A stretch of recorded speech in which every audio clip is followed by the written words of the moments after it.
Hey, what's up, everybody? It's Johnny from Worship Sound Guy. I am here with Matt, the co-founder of Worship Sound Guy, and we're excited to do this episode of the Worship Sound Guy podcast because we are kicking it back a little bit old school. If you guys have been listening for a long time to the podcast, you may remember that it used to be called the Ask Worship Sound Guy podcast, and basically that was where we would throw out just an open invite on Instagram or Facebook and just say, hey, ask us questions, we'll answer them on the podcast. And it was a really fun format. It wasn't fun to do every single week, which is why we changed it up. But we do want to reintroduce that a little bit, and we're going to do it on this episode. So we've taken some questions from Instagram. If you missed out getting to ask a question, don't worry, we're going to do this again. So just make sure you check on our Instagram profile in the stories, and that's where you can find that. So first, before we get started, Matt, what have you been up to? You told me about a really cool thing that you were doing, and I think everyone needs to know about it. Bro, so currently what I'm up to, I am currently sitting in our video control room because we gutted the thing this morning, and we are doing a refresh on our control room. Nothing too crazy, but enough to where we're like, hey, it's worth a re-rack and some deep cleaning. So we're doing this we're doing it this week because next week I'm starting something that we're calling summer school. And full disclosure, totally stole this from my wife's company. She works for an awesome company, and every year they do summer school, and it's a chance to just kind of recommunicate company values and procedures and stuff like that. And they really lean into the back to school theme with Capri Suns and Lunchables, just make it also like a fun team building thing. And I was like, I really like that idea. I'm going to try to do that for our production team to get a bunch of our volunteers up to speed. We kind of do, we have an annual rhythm to our service team. So kind of January, February is when everybody signs up. But training is most of the time done on during rehearsals and during Sunday mornings. And so there's a lot you learn hands-on. But there's a lot of stuff that there's kind of not time to get into the why or kind of the deep things. You kind of just hey, just do this and it works. And that's, so anyways, been looking for a chance to go deeper with some training. And so I thought, you know what? We're going to do summer school. We're going to do production summer school. So literally I put together these, if you're watching on video, you can see this, but I got these drawstring bags from Printify with our logo on them and everything. That's so cool. Pack them full with Capri Suns and Lunchables and fruit by the foot and Warhead, all the nostalgic back to school snacks, And then we're going to get together. We're basically taking one Wednesday night each week over the next 3-4 weeks. And we're going to I've got all my graphics operators, all presenter operators coming one night. We've got video directors, camera operators, everyone kind of a night dedicated to their role. So we'll all get together, hang out, have dinner, and then go through some in-depth training on their role. And I'm super excited for it. I think it's going to be great team building, great, obviously a chance for me to just kind of reset standards and communicate vision. And so before we did all that, I was like, we should probably, if we're going to change things in the control room, we should probably do that before we train everyone. And then, change it all, So I am knee deep in video world this week. Pray for me. Wow. Oh, I will, man. Video's a wild place. It's a wild west out there. But that's okay. That's such a cool idea, though. If you're not doing something like that at your churches, you need to be. If you're in charge of teams or you're the tech director or whatever, I feel like for me, a lot of times the trap that I'll fall into is I'll try to do it all at once. And I'm like, we're gonna have one big team night and everybody gets together and it at best it's good but really chaotic. And at worst it's just okay, no one had enough time to devote to any, real training. Exactly. And, it's good team building, but it's not that effective in terms of training. I feel like what you've come up with there is really effective. And that's so cool. I love that. Yeah, I'm excited. I mean, this is the first time we've ever tried anything like it. So I'm I'll report back and let you know how it goes, but I'm excited. I think the team's excited about it. So there's a good vibe with the team. And we'll see how it goes. Obviously if it goes well, this will probably be a staple thing that we do every year, hopefully growing the team. Our volunteer team right now for me for production world is the biggest it's ever been. Wow. Which is really cool. I have, I've only been on full-time staff for about 2 years, but I've been here at the church leading the production team for almost 10 years in various capacities. And over that entire decade, we've never had this many volunteers who are also helpful volunteers. They're okay, they're actually learning. They have some initiative. They're getting better. And they're I'm here. What do you need? It's almost to the point where I was okay, I've got too many people but like I want to make sure I'm giving everyone time. So it's a really good problem to have. Yeah. But I'm really excited. So I'll let you know how it goes. But man, that's awesome. I'm excited for that. So yeah, I'll definitely be sharing a lot more on how that goes. And who knows, maybe do a little training of like how to implement that at your own church. That could be really fun. Yeah, that'd be awesome. Yeah. Dude, you just came back from youth camp, didn't you? Oh, I did. So yeah, how are you feeling? I'm good now. My home church is in Atlanta. Every summer we do a youth retreat down to Panama City Beach. And we take a few hundred kids down plus leaders. So it's pretty big. And we were in a new room this year. The old venue that we're at, like, unfortunately, is no longer hosting outside events. And so we had to find somewhere new. You're kind of scrambling because it's like these things get booked out like, a year in advance. And we're kind of scrambling to get like something to be for, or somewhere to be for this year. And the place we ended up at was in a room that was like kind of like an old church style where it's like very long and very narrow. So like, love it. Yeah. Just not just the worst for sound. So then that part wasn't even the worst thing. And first, let me say the camp went so good. Like these little technical limitations, these did not, like God moved. It was incredible. It was a great camp. But the trim height, the ceiling height was 10 feet. Or 10 feet. I could literally, I could jump and almost touch it. And dude, Goliath couldn't have even fit it. No, literally come to not. church camp. Literally not. So we've got a little Martin WPM array system that we take down for camps and stuff like that. And it's 4 boxes per side. I cranked them up to the very top to try to get the maximum trim height that I possibly could. But it was still a big challenge to mix in that room. Dang, I bet. It's just, it's not the environment that especially line arrays are designed for. I'm like, man, I need point source with some delay rings and, right. I need a very different system for that room. Eesh. But it was great. It was a great camp. It was fun getting to go down and do that for, nice. 4 or 5 days. But yeah, so it was really great. Nice, man. Yeah, absolutely. So I'll tell you what else is great is all the questions that we got on Instagram. Look at all these guys. Yeah, so we're going to get through as many of these as we can. Let's do it. We're just going to kind of do them rapid fire style. So I hope you guys are down for that. I think it's going to be really fun. Okay, so we're going to start off with one from Instagram user FOH_Maria. Shout out Maria. She is asking, do you put any effects like compression on master bus at front of house? If so, what do you use? So I think this is a great one to start with because we literally just did a little like workshop in our insiders group, which you can join at worshipsoundguy.com/insiders, where we talked about this exact topic. So, like an hour ago, this is exactly what we were talking about. So Matt, why don't you kick us off? What is master bus processing? Why would you want to use it? What's on your master bus?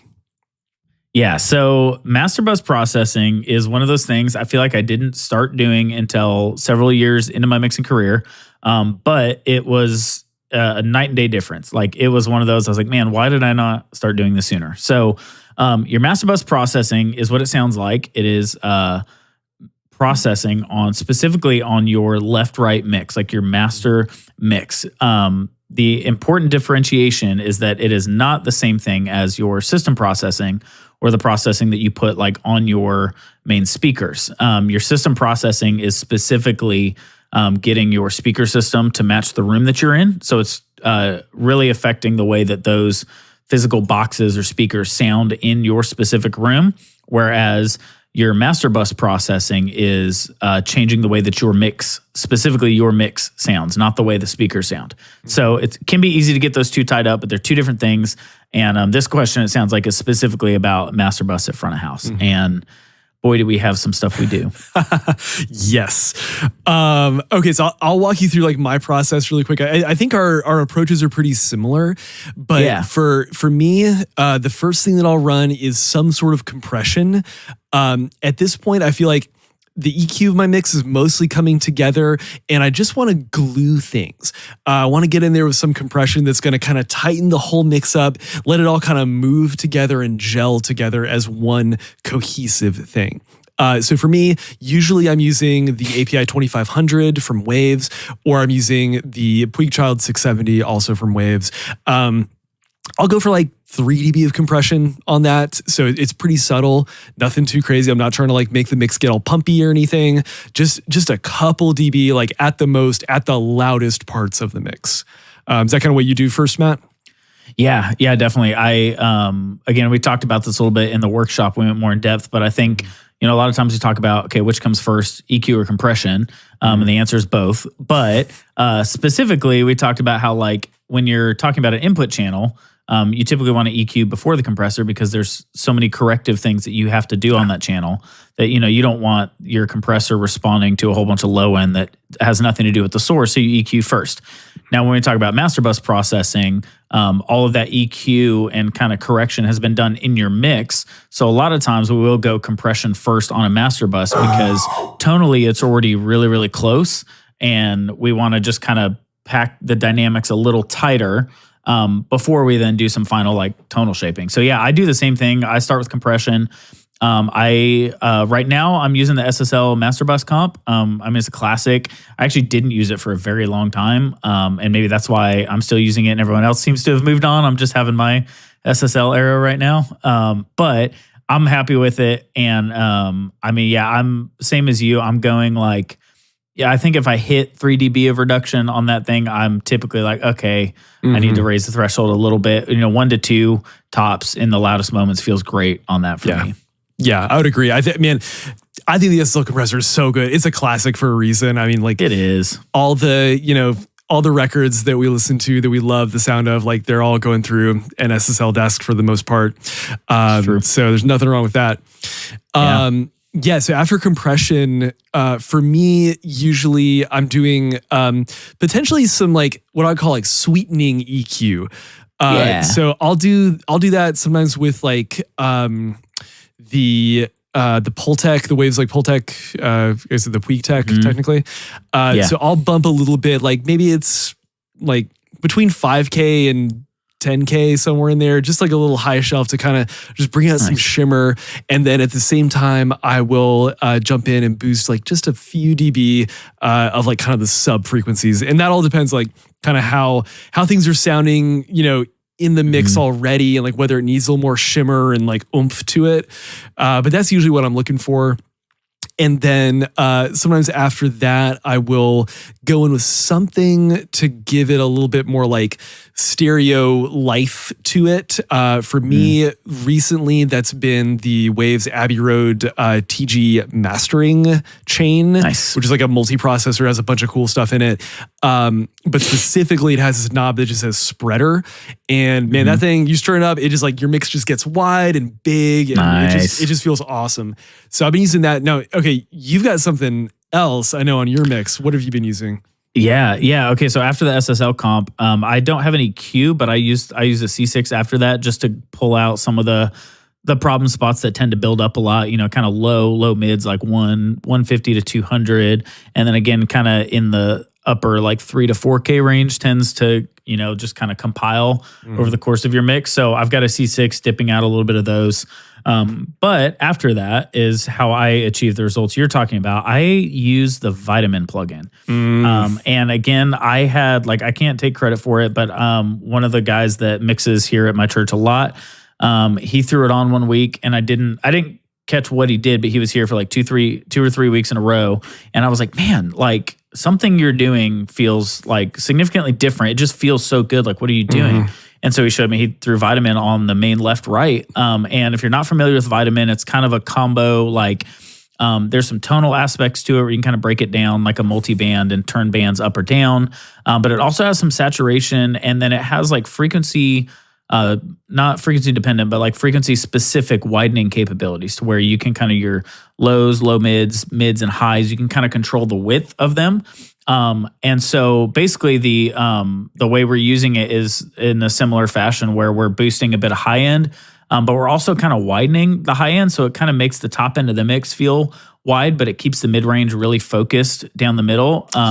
And man, if you haven't messed around with Vitamin, like even just go through some presets and listen to what it's doing. I love it. I mean, it's one of those now I feel like that's my go-to. I throw it as the last thing on my master bus, and it's great, man. I love it. Yeah, that's really cool. The last thing on mine generally will be the Waves F6. Actually, sorry, second to last. I'll have the F6 on there. Honestly, mostly for the RTA. I like being able to see if there's a little something, like an unexpected frequency response. Like I kind of know what I like the mix to look like on an RTA. And if I'm seeing something that doesn't look like that, it's easy to like notice it and then try to hunt down why that's happening and where it's coming from. And then after that, I'll throw a limiter on there. I'm using like the L3 multi maximizer. None of the bands are engaging. It's just, I think it's the best limiter that Waves has, and it's just on there just to catch any craziness that might happen. That's great. That's great. I love it. Yeah. So like big picture to answer your question, master bus processing, typically like compression to pack it together, EQ to sweeten it up, just kind of finishing touches. And then usually some kind of saturation, widening, sweetening, something. That's kind of a, when the recipe says like, hey, salt and pepper to taste at the end, like that's kind of what that is. Just feel it out, see what sounds good to you. And yeah, it's the seasoning at the end of the mix. If you want to learn more about that, definitely check out our Insiders workshop we just did on that. It's in the group. So worshipsoundguy.com/insiders to join that and jump on that workshop for sure. They'll give a lot more detail about that. Okay, the next question we've got comes from on Instagram, Alan V97, and he's asking a question that, gosh, used to be a big issue for me. How do you avoid phase issues when using parallel compression? I remember, so like in the early days of Waves, before they had some of the tools that they do now, you would line up like, maybe a drum bus with a parallel drum bus, and you're trying to do parallel compression on your kick and snare and toms, and it would end up, you're like just getting this phasey mess, and you lose all your low end and everything, just nothing works right. And so there are two ways to approach it, in my view. Matt, maybe you have more than this, but the two for me, first, if I just want to like kind of get it like guaranteed correct, I'll put the exact same plugins on both channels. So that way it's introducing the same latency with each of the plugins. So like maybe on drum bus, I'm using the API 2500. I'm using maybe like an L1 to cache any peaks. I'm using, a Puigtech or, whatever EQ to do a little bit more work. I'll just put the same plugins on each one and set them differently. So that way I'm just hitting one of those compressors a lot harder than the other, but it's the same plugins, therefore the same latency. The way I've been doing it now is actually Waves has really like gotten on board with this, and they have been putting mix knobs on a bunch of their stuff. And so for me now, I actually don't have like a parallel channel on like for a lot of my groups. What I'll do is I'll just throw one of their plugins that has a mix knob on it, and I'll just dial the mix back to like 25% or something, like whatever however I'd adjust the balance between the compressed and uncompressed parallel channels, and I'll just do it that way. And so that way it saves me a bus. It also, because it's only going through one thing, it's guaranteed that it's all in phase because I'm not separating it. So for me, that's kind of the new way that I do it. I just use the mix knob on a plugin that has it. So that's kind of been my workflow. Yeah, no, same. Honestly, I think right now, like I'm using so I've got two buses, and the exact same plugins on all of them, or on both of them. And then I'm just making sure like my drums dry bus, the compressor, same thing, API 2500, and it's not compressing at all.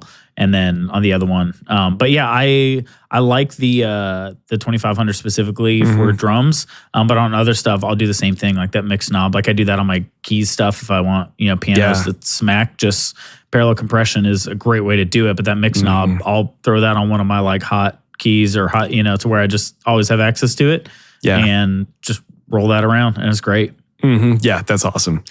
Okay, next up, we have got a great question from Instagram user Ethan Proser730.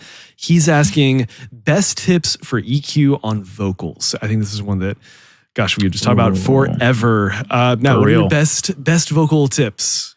Man, or is EQ okay. specifically? Yeah, so I guess I'll stay high level first. I would say first order of business, high pass filter. I mean, at least 100 hertz, at least. Like most of the time, if you have a variable one, go to 200. And because honestly, even if you do start to lose a little bit of that low end, like when you put that in an entire mix, like you just don't need it. In my opinion, you really don't. So high pass filter, and then corrective EQ. So listen. I mean, hopefully you've heard the person before. Maybe you've talked to them. You kind of know what their voice sounds like. Just make sure they sound like themselves. So that's, I mean, when I go corrective, I'm usually looking for the proximity effect. So whatever low end buildup is happening, if you have a dynamic EQ, that's even more helpful because then you don't have to cut it out all the time. You can cut it when they're up on the mic, and then when they back off, it leaves it alone. Same thing for any upper mid range, especially if you're using a 58. That's what I use across the board, and it's got that kind of mid-range honkiness. So I'm looking to keep that in check and make sure it doesn't sound like the microphone. I'm trying to make sure it sounds like the person. So corrective at first, no doubt. That's what I'd say about EQ, and then obviously there's plenty of other stuff to do. But you got anything to add? Yeah, man. My thing would just be do whatever you have to do. I think sometimes, a lot of engineers will kind of get locked into like, well, is my high, my high pass, is it too high, or whatever. It's just like, man, if you're hearing like low muddiness, whatever, use that high pass, crank it up there. It doesn't matter. Like if it sounds right, it is right. Like if you're having to dig a lot out of like, especially low frequency stuff is where I think people tend to underutilize EQ, and they'll just like, for the sake of it looking right, they'll leave their vocal muddy. I'm like, no, just like, yes, sometimes it takes a aggressive low mid cut to get it to stop sounding muddy. Like especially if they're if they're like right up on the mic, and that's just what you have to do.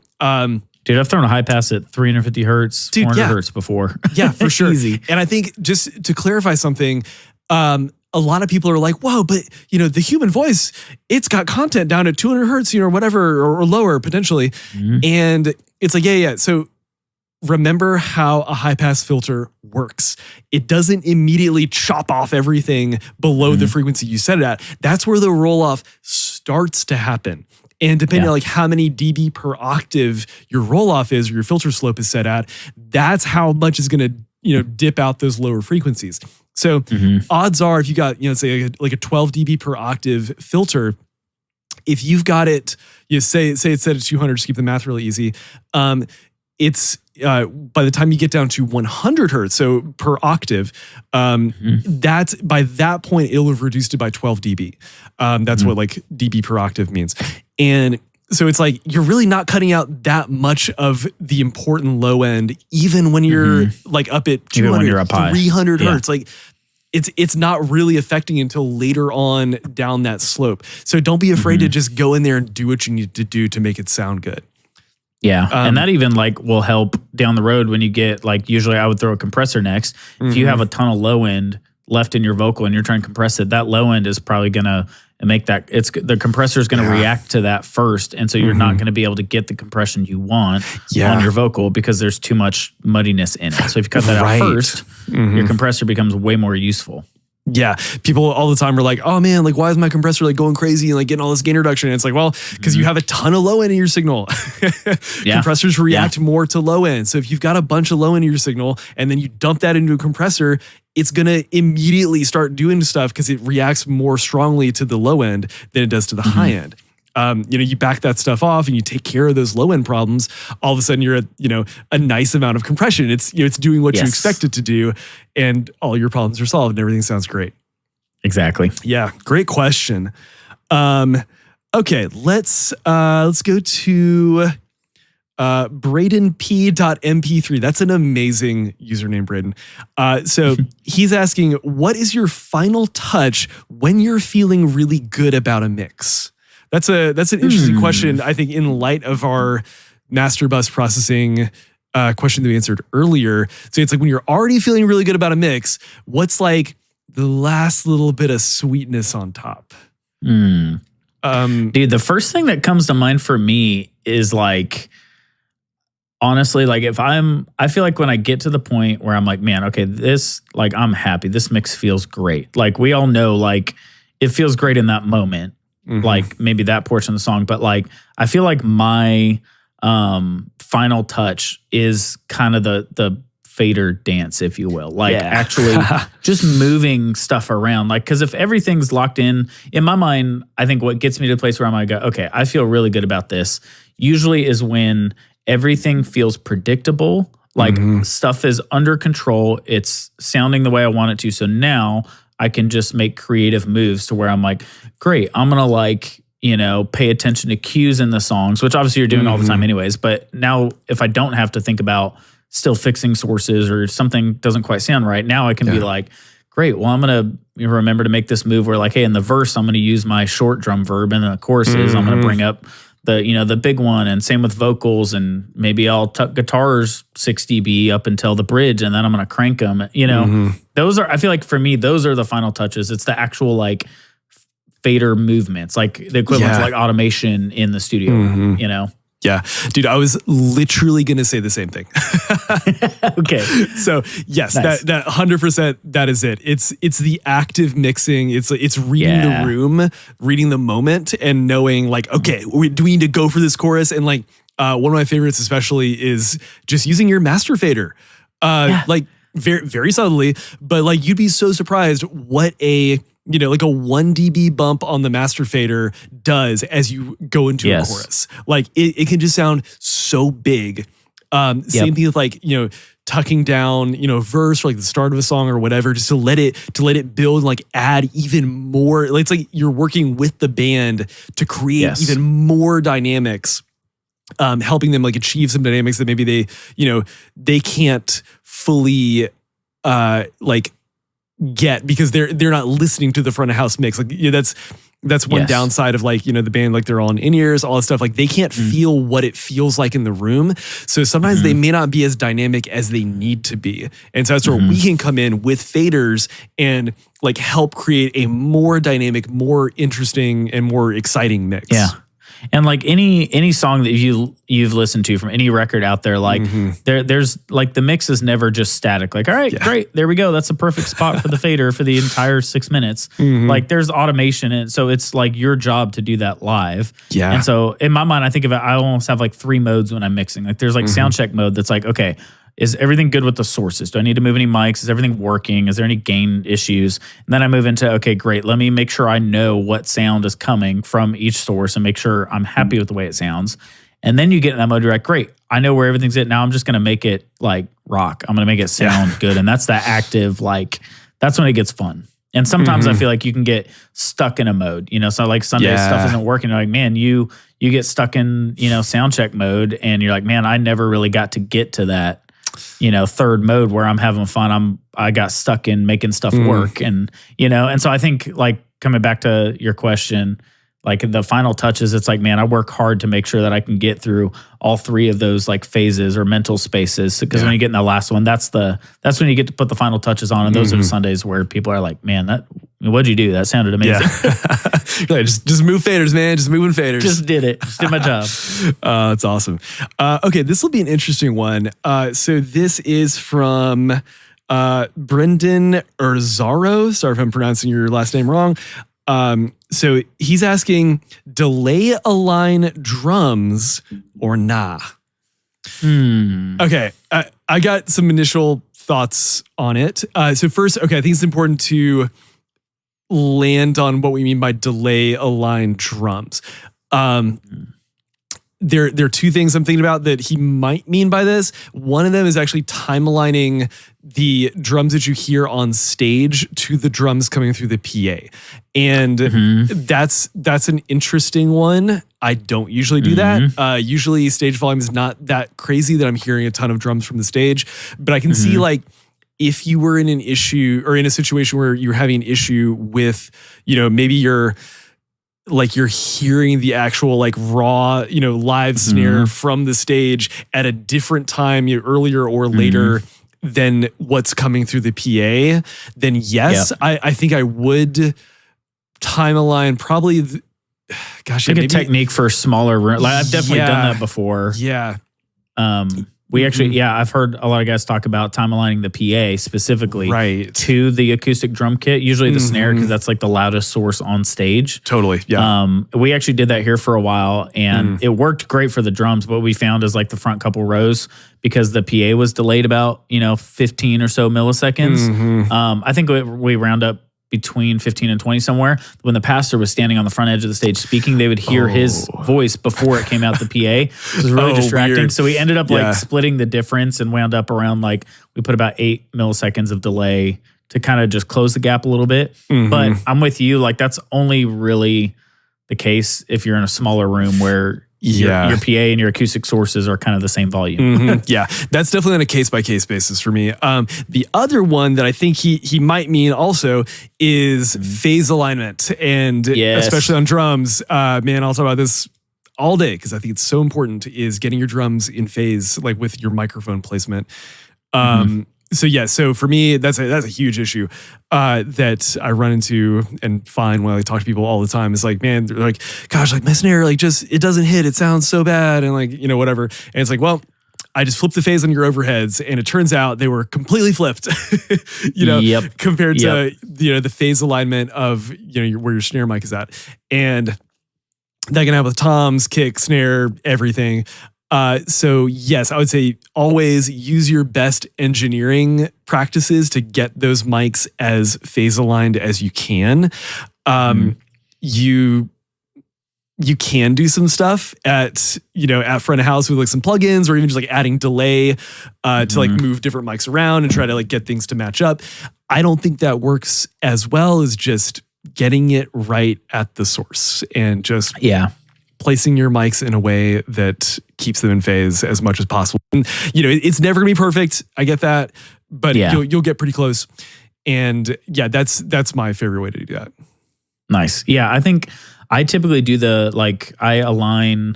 physically align both my overhead mics to the snare drum. So I literally grab an XLR cable, do the old measurement, and make sure that my overheads are equidistant from the middle of the snare. And then the only other thing that I will time align is I'll do the few milliseconds of delay at front of house to align the kick in and the kick out mic. Yes. So that low end's in phase. Those are typically the two things that I do on like a week by week basis. Just make sure that, hey, overheads are placed right. Obviously the delay on the kick mic lives in the template, so that's set. But those are the two elements of like drum delay or phase alignment that I do. Yeah, for sure. Yeah, that's great. Okay, so Dwight Thieker on Instagram asked several questions about using a Digico 225. But there's one thing I want to hone in on specifically. And he's asking, what are some reasons someone should invest in new gear like Waves or like a Quantum 225 in his case specifically? What do you think about like when's the right time to upgrade? How do you know if you need to upgrade or not? Yeah, man, that's a loaded question. I think there's a whole bunch of different ways you can go with it. I think off the bat, my hot take is that I think more often than not, churches upgrade gear sooner than they need to. Yeah. And I don't think that that's necessarily bad. But I have always been a huge proponent of when I go to the higher ups to ask for money for an upgrade, I always want to make sure that I can tell them and confidently back it up and show them how we have gotten every bit of value out of the current gear that we have. Like for me, new gear is the last option. Like I have exhausted everything else to solve the problem, and I can show them, or maybe it's not even a problem. Maybe they're going like, hey man, like things sound great, but like, man, why doesn't it sound like Bethel or why, and then I can have to go, hey, so here's the deal. Reality is they're spending hundreds of thousands of dollars on equipment. And so like we can get halfway there with like not as great equipment. Like it's not all up to the gear, but there's so many elements to that. So one thing I'm a huge proponent of is making sure that I can show them. Like we did a conference here one time, a big guest speaker in, huge crowd, and the amount of X32s we used on that show. Like it was like, we had one at front of house, one at monitors, one at broadcast. It was also doing like MIDI control for Pro Tools. Like, I mean, I was like, we need to get Behringer out here and do a case study because we were using every feature, input, output. It was, wow, I'm still shocked that it worked, to be honest. But all that to say, like, my first thing wasn't like, oh, well, we need to go buy a Digico if we're going to do that. I was like, no, we can. I mean, it might be. There's not going to be a lot of margin, but we can make that happen with our X32, Yeah. So overarching, I think I would just encourage, say, hey, make sure that you can confidently show that you've gotten every bit of value out of what you currently have before you ask for something new. Yeah. If assuming that's the case, then I go, we're kind of in this a similar phase right now where we have an LV1 at front of house. We have an X32 at monitors. That X32 is the biggest bottleneck in our system currently.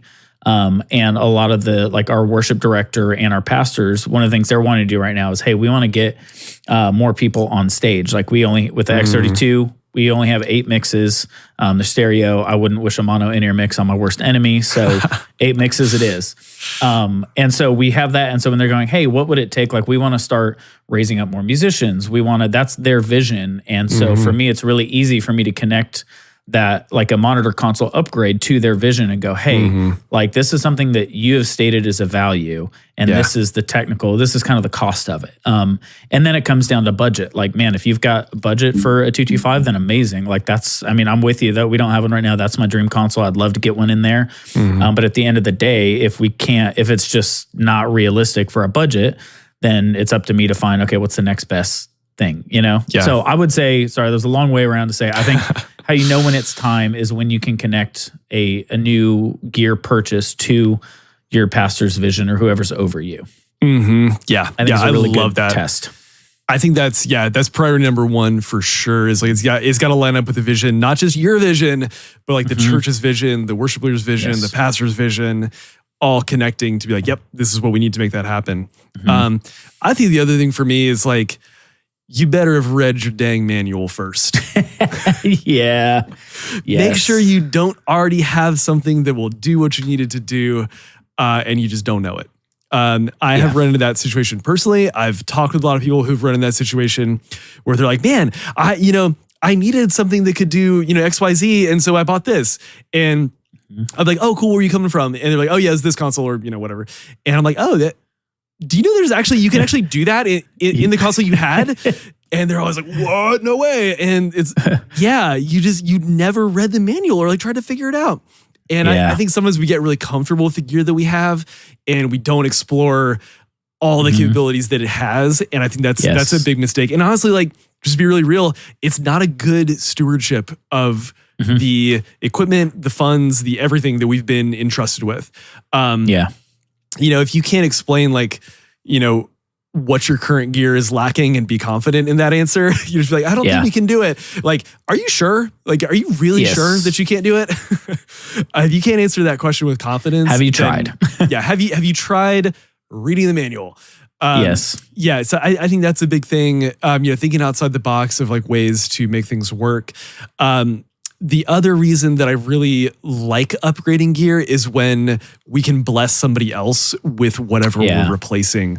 So for us, like we're in a very similar situation where we had an SC48 at front of house like a number of years ago and X32 at monitors. And it's the exact same thing. We're tapped out on outputs. We're using like some aux outputs to get extra mixes and stuff. And it was crazy. And so we're finally like, okay, we gotta make a move from the X32. We read the manual. We made it work. Yeah, exactly. Now the time has come. And we're able to pass that X32 on to a kids environment who like really needed it. Like now that kids environment can do live worship where they weren't before. And so just like it like figuring out ways to benefit everybody like further down the chain, I think is a great reason, great incentive to upgrade gear. Yeah. Yeah. And I think also having, this kind of ties in with what you're saying, like having a long-term plan for that gear. Like for when I first got here, literally when I first got here, it was a Allen and Heath analog at front of house, Avioms for monitors. And, we made the decision to go digital. We went to an X32, kept the Avioms. And I knew like, hey, ultimately, like, I'm like, hey, I would love to get us to the point where we've got, matching Digico consoles at front of house and monitors. And that's kind of the magic wand 10-year plan. Like, great, as long as we grow and there's money, like that's where I would love to get us. So every purchasing decision between where we are right now and there has had that in mind, to where I'm going, when we bought the LV1 to replace the X32 at front of house, I had a plan. The X32 isn't dead weight now. I'm going, no, that was still money well spent, and now it's moving to monitors, and now our musicians on stage are going to get a massive sound quality upgrade. And then whenever we get, a Digico to replace our Extra 2 monitors, that's going to move into our youth room, which currently has the Allen and Heath analog, So it's like when I'm making a purchase, I've built that trust with our leadership over time that like, hey, I'm not going to buy an expensive Band-Aid or an expensive like shiny new toy. This has a purpose here in this organization for the next decade. Like we're going to be able to get money out of it or get value out of it for the money we spent for years to come. Yep, exactly. I love that. Okay, we got a great question from Joshua.ddly, which is, how do you train your ears? Great question. Great question. So my initial thought is practicing mixing outside of Sunday morning. I think Sunday morning during rehearsal, during services, during whatever, that's a bad time to to learn really. It's loud. It's a high pressure situation. You've got a band that's trying to learn songs and rehearse and get through a service. That is not the time to experiment with what happens if I do this, this, and this. It's like you could be messing with, bands in ears, the front of house mix. You're, potentially making something that sounds, weird during a service. So the time to do that kind of stuff is after service is done. You've got maybe your multi-tracks recorded, do a little virtual sound check action. Take those tracks home, load them up in, GarageBand or, Logic, whatever you've got, and just play around with the EQ, compression, all that kind of stuff. That's how your ear will get better. You'll be able to learn so much quicker when you're not simultaneously trying to make a sound check or rehearsal happen, while, trying to, in a very nuanced way, listen to the intricate tone of a vocal or something like that. Just do that with headphones or, after a service is over, during the week, whenever that is, just take it outside of Sunday morning. That's my primary advice. Yes. Yeah. And I think also obviously mixing in the box or in a not live environment is different, but you can develop the same skills there. So dude, sometimes grab a song that you're familiar with, a worship tune or whatever, and bring it into your DAW and build yourself a mix and just A/B it and train your ear to hear the differences in tonality and energy and figure out okay, well, my mix sounds really thin compared to this. How do I fix that? And okay, well, theirs has a ton of low end. Mine just sounds wimpy. How do I, and learn how to attack those problems. That can be a really, really nice way to do that too. Yeah, agreed. Okay, I think we got time for one more. Let's do it. Okay, so actually two more. Okay, first one's a little teaser, which is how do you get, see, this is from, it's Havilia Graham on Instagram. So how to get a good broadcast mix straight off the console. Okay, this is something you want to learn about, learning about live streaming from a console, from a DAW, from different levels of consoles, all the way from an X32, LV1, Digico, whatever it is. We are putting the first time we've ever talked about this. This is you're hearing about it first. So thank you for asking this question, because we are on the cusp of releasing a resource that's going to show you exactly how to do that, how to get an incredible live stream mix from any of those situations, no matter how you are currently sending your live stream, whether it's a console or a DAW or whatever, dedicated console. You're going to learn how to make that mix sound incredible. So stay tuned for that. It's coming really soon. Okay, real last question.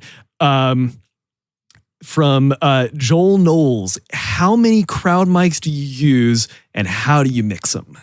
Matt, do you want to tell us first? And 17. Hot. No, I'm just kidding. There you go. All crowd mics all the time. Great. Yeah, we dive into this a good bit in that upcoming resource as well. But I currently use two. I use two shotgun mics. I have them on the downstage edge of my stage, directly under the PA. And the mics I use are the Sennheiser MKH 416s. I got the budget for them because they also double great as mics for our videos. So whenever we're capturing content, another pro tip for getting budget for stuff, if you can kill 2 or 3 birds with one stone, you can have great crowd mics and great sounding video mics. Yeah. But yeah, so I do that, and I actually do something a little funky mixing them. I have a compressor on them. This is specifically, they obviously don't go to the front of house mix. They don't often go to the in-ears. I have them patched in. Every once in a while, worship leader will want some, and we'll mix them in the ears. But for the most part, they're specifically for the live stream. And I actually put a compressor on them that is going haywire when the band is playing. I'm almost using a compressor like I'm using it with like a ducking function where when the band is playing, that compressor is turning it down like 15 dB, 15 to 20 dB, and it keeps it under the mix. And then I have a really slow release time. So like when the band crashes out, which is typically when you want to hear room mics, when you want to hear the people singing, you want to hear that like amount of compression slowly comes back up. And so it's almost like automating a fader move of like bringing the room mics up in the mix in down moments where maybe it's just keys and vocals and you can hear people singing. But when the band is rocking and the room is like saturated with sound, they're being compressed way down and you're not hearing them in the mix. So that's how I mix them. And it's kind of my cheater way of, we don't have a broadcast engineer. We're mixing from front of house. So that's my way of kind of automating that so that I have room mics in the moment I want them and I don't hear them when I don't want to hear them. Yeah, that's man. I got to try that. You've told me that before, and I'm like, that's such a genius move. It's great, dude. Obviously, if you haven't listened to Matt's live stream, it sounds so good. And yeah, your room mics always sound awesome. So I'm like, yeah, Thanks, man. That's a great way. That's such a good way to do it. We're running a similar setup. So I'm not using shotgun mics, but I am using small diaphragm condenser like pencil mics, and it's the Lawton Audio. Gosh, like the LA 210, I think. Man, James Hurley turned me onto these, I think. Yeah, I think so. And man, they sound so good. They're like, it's like $300 or $400 for a pair of them, like a matched pair. And they sound great. So I think first thing I'll say is picking the right mic for the application is really important. So if you find a mic that just like, for me, I like it to be like pretty linear. I just want to hear what's going on in the room. I don't want it hyped in the top end. I don't want it like boxy or boomy in the low end. Because then on the mixing side of things, I'm actually taking a lot out tonally. So I'm high passing as far as it'll go. So like up to like 300 hertz or so. And then even then I'll duck out even more like low mids, just because our position, I've got a matched pair of these at the front of our stage, which is also like right where our sub array is. So you're getting a bunch of low end in that physical area. So I want to just get rid of all that. I don't want to hear any of that. So what I'm really looking for is the area between probably like 1K to 5K maybe, which is where like applause is kind of at that range. If you ever looked at like on your like Smart Analyzer or whatever, when people are clapping, it's like this big bundle of energy like right there in that upper mid range. And just a little bit of high end. Like sometimes I will roll off, like do like a low pass filter, roll off a little bit like the super high end. Just because I don't know, it generally doesn't sound great. Yeah. Like I want the detail of the cymbals and stuff, to come from the actual direct channel, not from like bleed into room mics. But anyway, so all to say, I'm focusing on the mid range with my room mics. I'm really kind of trying to highlight, that like upper mid to low mid area, and just try to make that section sound as natural as I possibly can. I don't compress it, man. I think I'm going to now. I'll find a way to get that little ducking situation in there. Give it a shot. Yeah, no, I absolutely will. I think that's so cool. So, that's how kind of I will approach that. That's great. Yeah, the only thing I would add with that is like if you're room mics tend to need more processing, or I should say more EQ than maybe you're used to. So even if it's looking a little wild, like it's a very unique source. So EQ it until it sounds right. Like do what you need to do. Don't be scared to go overboard. Like if I looked at the EQ on my room mics, they probably look like I have no clue what I'm doing, but it sounds great. So that's one of those, they'll mix with your ears, not your eyes, really comes into hand. Really comes into play. I always tell people to go down front, like wherever their room mics are, like especially during service, like just go down there and listen to like how the PA sounds, how people singing sounds, how people clapping sounds, and then try to make your room mic sound like that, and then cut out the low end. yeah, exactly. Make it sound real, and like that physical space sounds, and then chop out all the low end. It's great. Yeah, love it. Yes. Well, Matt, this has been so fun. I like bringing back the Ask Worship Sound Guy format again. And gosh, it's way more fun with two people too. It used to be. It's true. When it was a COVID podcast, it was just me, just answering questions by myself. That was not as fun. So yeah, it's been a blast. If you're interested in learning more, make sure you check out our website, worshipsoundguy.com. You can get online courses. You can join our insiders community. You can get a bunch of free resources, free EQ cheat sheet, all kinds of great stuff on there. So make sure you check that out. And until next week, happy mixing.